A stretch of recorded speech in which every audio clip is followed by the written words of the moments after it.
Jacqueline lives with her family in Hertfordshire. Her son James had an Asperger's diagnosis whilst at primary school.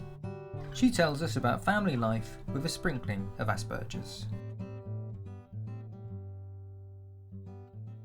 I suppose I was aware of it from quite an early age, when he started to crawl around.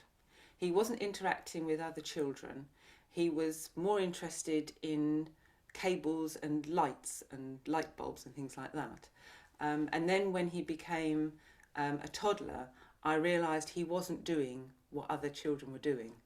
He wasn't really interacting. He was focused on the Lego. He wasn't focused on sort of communal play. It was fine until he went to school.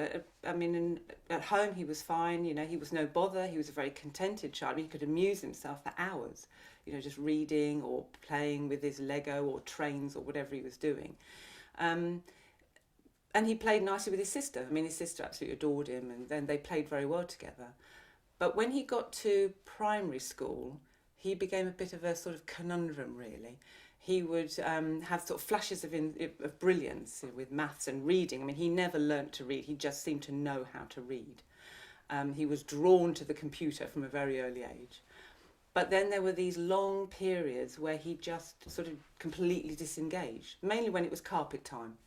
And then everybody else would get up and go and do what they had to do, and suddenly he would just seem to sort of come out of a daydream and have no idea what was happening. So I think the point came where a new teacher arrived. She'd been coming from a different school, and I wonder whether she had some inkling of what James's behaviour was, because she said, you know, there's something not quite right here. So she brought in the educational psychologist and had him assessed, and it didn't take her long at all. In fact, I think she only met James quite briefly. She spoke to me, and I mentioned about him stimming, the flapping of the hands.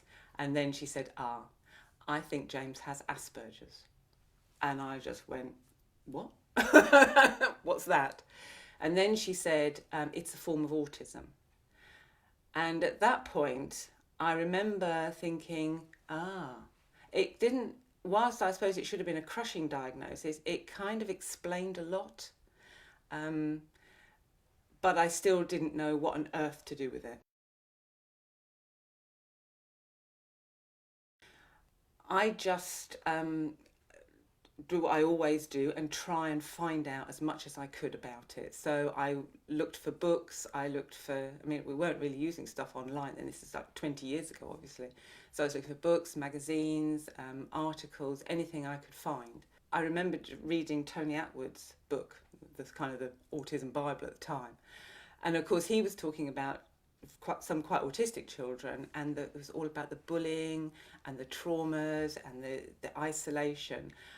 And I just remember at one point sitting there and the page was just getting wet because the tears were just dripping onto the page. I was thinking, this is just awful. Surely this can't be our future.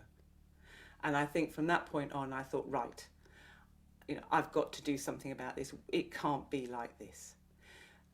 But it was still difficult because I didn't really know where to go and where to find support and how to sort of deal with it and what to do.